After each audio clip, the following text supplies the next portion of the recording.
You'll hear two friends, Dominic and Sue, talking about formality in the workplace. Decide whether the opinions are expressed by only one of the speakers or whether the speakers agree. Write S for Sue, D for Dominic, or B for both where they agree. You now have 30 seconds in which to look at part 4.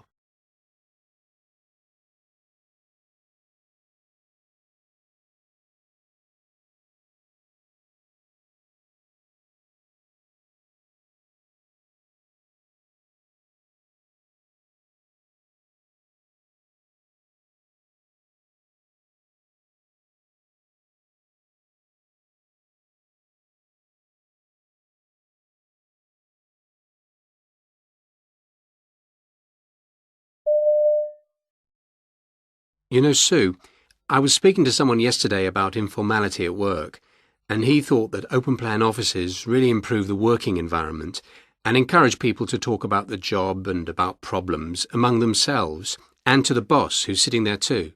I wouldn't be able to concentrate, so it would definitely be detrimental to my work output.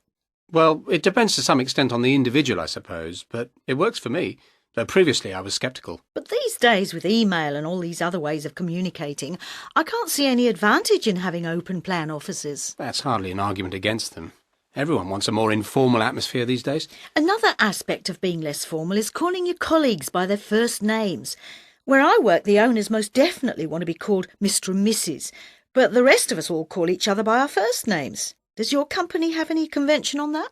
We're trained to go for polite informality. I answer the phone and introduce myself as Dominic Greenfield, not Mr. Greenfield. So everyone calls me Dominic, and we're off on a good footing. I'm sure that's right, because you're immediately breaking down the barrier. You can get on with the business more smoothly than if you sound starchy. What about dressing down at work into casual wear? My boss has changed his mind, in fact, and now he thinks it's acceptable. What do you think about that? I'm for it in the right environment. Maybe you were in a very young environment, not an old-fashioned workplace like mine, and it's probably very acceptable if people, well, frankly, if they work better because they feel more comfortable. But as long as it doesn't get too sloppy, because I think if you go to work with no idea of formal dress, if there isn't any code at all, then it just tends to encourage people to be lazy. I understand what you're saying, and maybe wearing a nice shirt and tie and a nice pair of cufflinks, is important to impress your clients. But when you've got a day at work when you're not having any meetings or representing the firm at all, and you're probably in an airless, overheated office, I think it helps to have easy, casual clothes. I think modern offices are usually quite congenial and conducive to work. Anyway, it shouldn't be like school. But I think some of the reasons children wear school uniform can be applied to adults in the workplace. I've always been in favour of school uniform because it equalises people in a place where they need to concentrate on work, not on what everybody else looks like. And there are certainly those who need to be protected from their own dress sense. And it'd be better for all of us if they were told. What difference does that make to your performance at work? Don't you think that dressing down may create an unspoken hierarchy that doesn't really exist?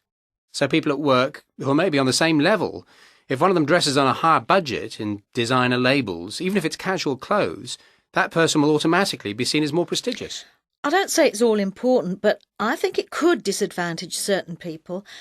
I like the idea of being comfortable and wearing casual clothes and it all being easier and less formal, but I always feel right in a suit at work. I think there's two sides to the argument. Anyway, I like to come home and change.